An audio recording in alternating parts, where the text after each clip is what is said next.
নামী কসমেটিক সংস্থার ব্র্যান্ডের নাম ও লোগো ব্যবহার করে নকল পণ্য বিক্রির অভিযোগে দুর্গাপুরের বেনাচিতি বাজারে অভিযান চালালো পুলিশ ও আইনজীবীদের একটি প্রতিনিধি দল। শুক্রবার আদালতের নির্দেশে পরিচালিত অভিযান বিপুল পরিমাণ নকল কসমেটিক সামগ্রী বাজেয়াপ্ত করেছে। উদ্ধার হওয়া সামগ্রীগুলি আদালতে পেশ করা হবে বলে জানা গিয়েছে। সূত্রের খবর, দেশের একাধিক নামী কসমেটিক সংস্থার ব্র্যান্ডের নামে বাজারে নকল পণ্য বিক্রির অভিযোগ ওঠে। সেই অভিযোগের ভিত্তিতে বোম্বে হাইকোর্টে একটি মামলা দায়ের করা হয়।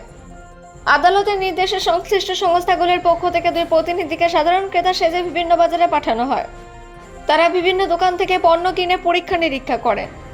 তদন্তে অভিযোগের সত্যতা সামনে আসে বলে দাবি করা হয়েছে। পরবর্তীতে বিষয়টি কলকাতা হাইকোর্টের নজরে আনা হলে আদালত তদন্ত তল্লাশির নির্দেশ দেয়। সেই নির্দেশ মেনে শুক্রবার বেনাচিতি বাজারে দুটি কসমেটিক্সের দোকানে অভিযান চালানো হয়। অভিযানে বহু নামী ব্র্যান্ডের নামে বিক্রি হওয়া নকল সামগ্রী উদ্ধার হয়। কলকাতা হাইকোর্টের বার কাউন্সিলের সদস্য দীপ্তনীল হাজরা জানান, বোম্বে হাইকোর্টে দায়ের হওয়া মামলার প্রেক্ষিতে অভিযোগের সত্যতা যাচাই করতে কোম্পানির পক্ষ থেকে প্রতিনিধিদের পাঠানো হয়েছিল। তদন্তে অভিযোগ প্রমাণিত হওয়ার পর বিষয়টি কলকাতা হাইকোর্টে উপস্থাপন করা হয়। আদালতের নির্দেশে অভিযান চালানো হয়েছে। দুর্গাপুর থেকে অজিত মিশ্রা, রিপোর্ট নিউজে।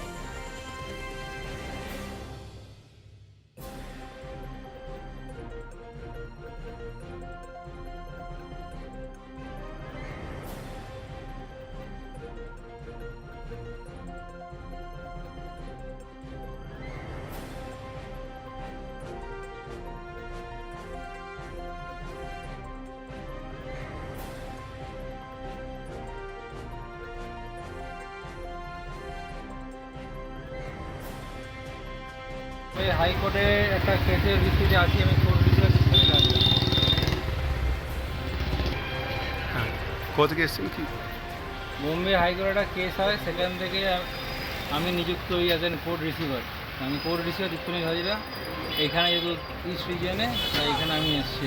এর উপর চেকিং হয়েছে, এদের উপর আরোপ ছিল কি এরা কাউন্টার ফিটিং মানে ডুপ্লিকেট প্রোডাক্ট বিক্রি করছিল। এই চেকিংয়ে এরা কিছু মাল পাওয়া যায় এবং সেটা আমরা সিজ করি। আগামী কোর্টের ডেট 7 জুলাই। বলছি, এছাড়া কি আর এখানে দোকানে কি এমনি একটাই দোকান না আর কোনো দোকানও গেছে? দুটো দোকান।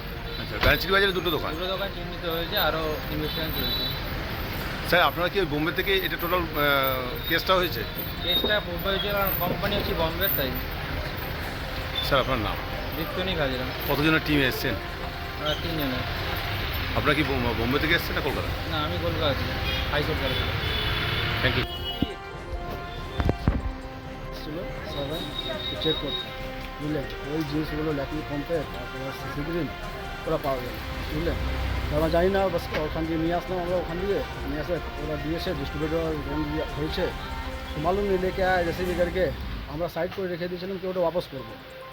তো 2 সপ্তাহ দিয়ে ভাবছি ওয়াপস করবো কিন্তু ওয়াপস করা হলো না। জাস্ট এখানে রেড মেরে দিয়েছে, আসলো স্যাররা দেখলো ওই কমপ্লেক্স 7 থানা সিসি গ্রিন ওই তোমার 12-13 সিসি গ্রিন পাওয়া গেছে। ওই নেক্সট টাইম দেখবো যে কোর্টে দেখেছে যাওয়া হবে, কোথা হবে। কিন্তু এই জিনিসটা ওয়াপস করার বলেছিলাম, যা জিনিসটা আছে গল্পটা। মানে তোমরা আগে বুঝতে পারো না বুঝতে পারি না, জিনিসটা বুঝতে পারি না কী আছে না আছে। বলেছিলাম না, বুঝে গেছিলাম, সাইডে রেখে দিয়েছিলাম। মানে প্রথমে বুঝতে পারি বোঝা গেল না, ওখান দিয়ে যখন আসলাম বোঝা গেল না। রেখেছিল কিন্তু গেট আপটা দেখে বোঝা গেল, সাইডে রেখে দিয়েছিলাম ওয়াপস করার জন্য। যেখানে আসা যায় আসানসোল থেকে এসেছিলো জিনিসটা। আপনার নাম? আমির খান।